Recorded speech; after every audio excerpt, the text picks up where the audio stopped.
The Forks on the Road to the Academic City by Gohar Abrahamyan, published on July 2, 2024. The Armenian government's proposed academic city project aspires to establish Armenia as a major player in the global scientific, educational, and innovation sectors. Though still in the design phase, this large-scale initiative has already generated both skepticism and controversy. The concept was first introduced by Prime Minister Nikol Pashinyan in March 2021.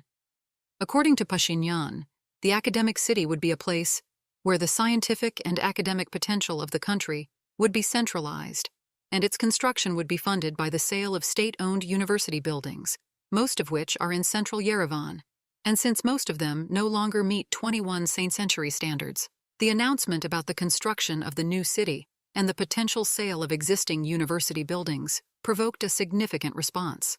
The then Minister of Education, Science, Culture, and Sports, Vahram Dumanyan, clarified, "If that city becomes a reality, many universities will naturally want to relocate to that beautiful location. However, even if all those buildings are sold, that money will not be enough. Serious investments will be required."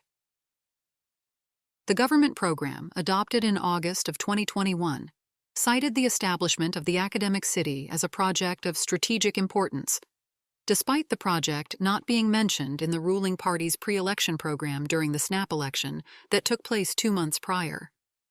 Further clarification on what the academic city would entail, other than buildings and infrastructure, came a year later.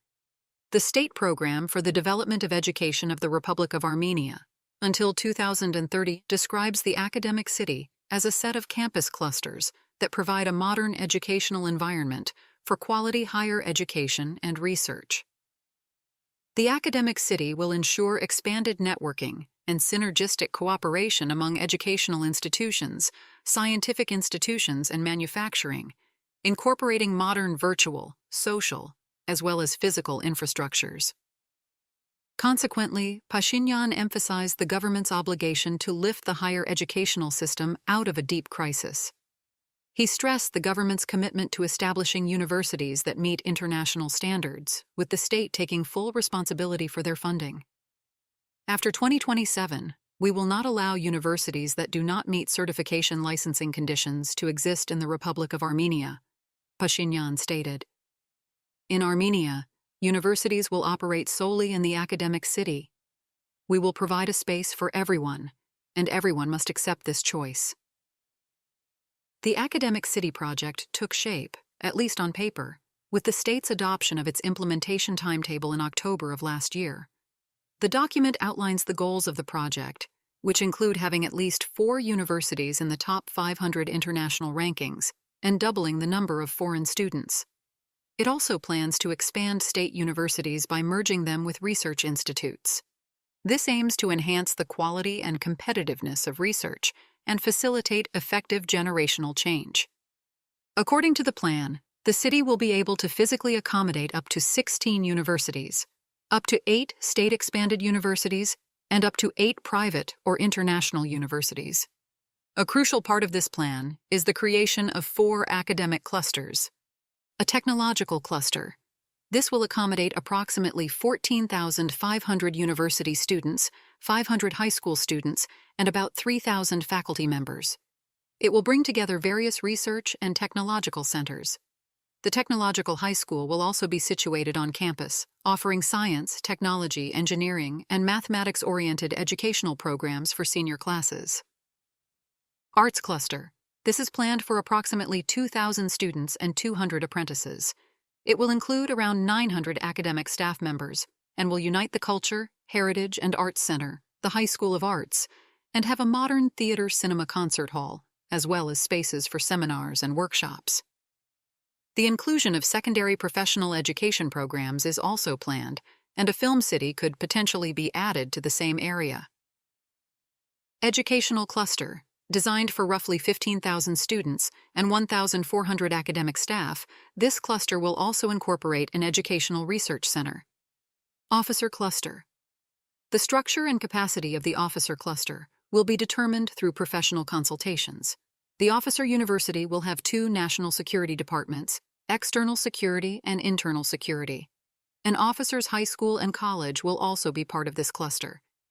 Related state and private entities will relocate to the academic city, including the Higher Education and Science Committee of the Ministry of Education, Science, Culture, and Sports.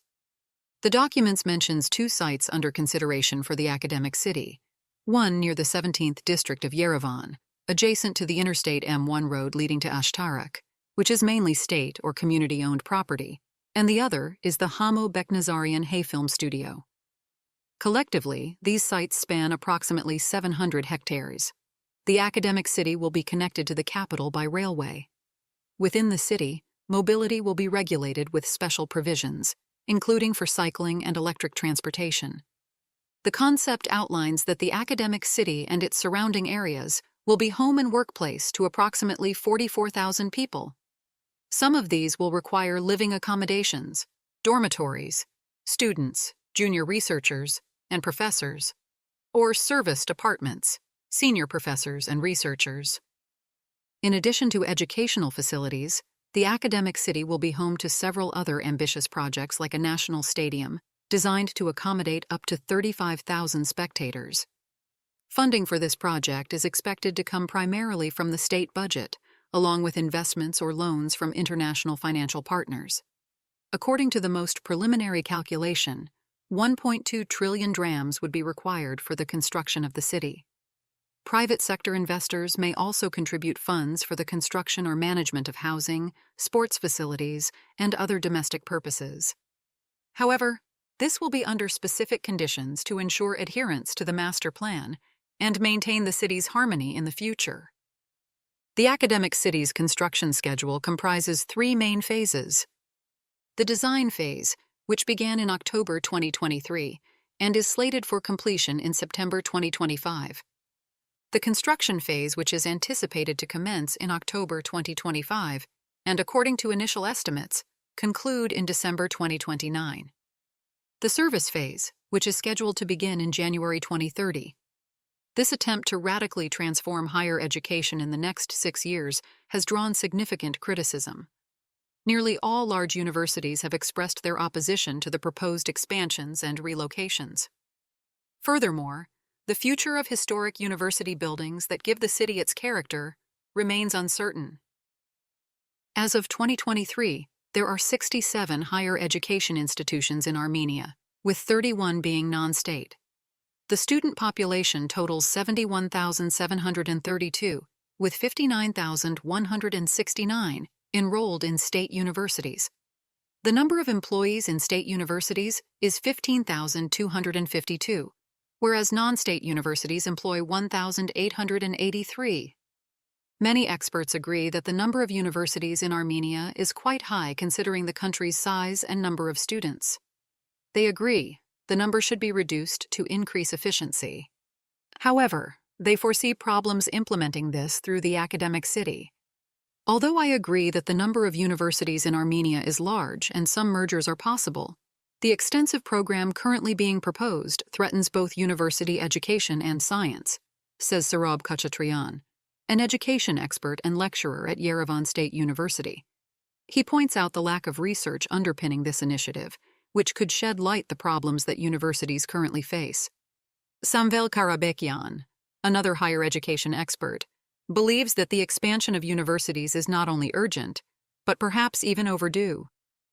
This process is accompanied by measures aimed to integrate science and higher education, with the goal of creating a model in which both are concentrated within universities, says Karabekyan. He notes that this model raises many questions. One of them involves the nature of the newly formed expanded universities. Karabekyan suggests it would be appropriate to establish 2 or 3 multidisciplinary universities, which might have their educational institutions in different cities. Each will organize their specific educational programs on different campuses, ensuring they contribute to the development of their local communities, says Karabekyan. He says, universities have a civilization-creating, environment-creating function, especially in small towns. Most of Yerevan's universities are currently located in the city's central, busiest parts, forming a university district in itself. According to Alexander Tamanyan's master plan for the capital, the northern part of the city was allocated to be a student zone, where a number of state universities were subsequently built. The area also houses the largest repository of Armenian literature, the National Library of Armenia, and other cultural and scientific institutions. Both students and professors frequently use their services. Next to the conservatory is the opera theater and music schools that are in direct contact with one another. Additionally, the medical university has university hospitals where students do internships, all conveniently located near the medical university, says Khachatryan. He notes that this ecosystem will be disrupted with the proposed changes. Regarding the idea that relocating will decongest Yerevan, especially the center, Khachatryan views this as a highly relative solution. He points out that the proposed location, the 17th district, is also in Yerevan, and consequently parts of the city, the Ajapnyak and Arabkir districts, will be overloaded. However, besides technical issues, experts also warn about serious substantive problems. Tigran Shahaverdian, a member of the Gitush initiative which aims to empower Armenia through science and technology, and co-founder of Robomart, believes that many components of the program are not justified. Although regular meetings take place, there are no substantive discussions. According to Shahaverdian, they have confirmed many times the need to merge scientific institutions. However, there is no discussion about the goals, targets, and criteria based on which the scientific research organizations and their subunits should be united or not. Meanwhile, they are already discussing plans, allocating space, and so on. If we want to be a competitive country, we need to put in place a system of scientific research and experimental development that serves to solve the problems of our country instead of conducting experiments without setting clear goals, says Shahaverdian. He adds that they share the concern about the risks associated with concentrating all intellectual potential in one place. An additional concern is that the scale, budget, and implementation phases of the program are also not clear. One of the key goals of the program is to eliminate the divide between higher education and science. However, Shahaverdian believes that this does not justify merging all the scientific institutions funded by the Ministry of Education, Science, Culture, and Sports with universities.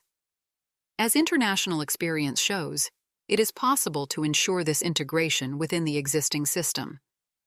There are two ways to ensure this integration. 1, when the research component is developed within the universities. 2, when the researchers are lecturers at universities and at the same time work at research institutes. This practice is used globally, but they do not talk about the second option. Jana Andreasyan, Minister of Education, Science, Culture, and Sports, admitted that there are numerous concerns and lingering uncertainties regarding the large-scale project. She presented the concept of the master plan for the academic city at the Matnadaran this April. We are dealing with a very large project, and at this moment, we do not have answers to all the questions. This is a process where we also learn as we go. Nevertheless, the trust we have in the end goal and targets is very important. If we have bigger ambitions to compete internationally, these changes have no alternative, the minister said. However, education expert Serob Khachatryan says the underlying issue for Armenian universities is that the two main actors in the education sphere are not motivated to challenge the status quo. Our problem is that the majority of students do not want to learn. They do not have the motivation. We have thousands of students that graduate without learning anything, without acquiring substantive knowledge, and we have a significant number of lecturers that are not particularly interested in teaching, says Khachatryan. He adds that the issue will not be solved by moving them to the 17th district, risking large investments without any guarantees. Samvel Karabekyan is sure that just in terms of urban planning, the academic city still has a long way to go. This project will not be realized within the next decade. We haven't assessed our abilities properly. It is extremely important to develop a realistic plan and calculate all the resources needed for its implementation.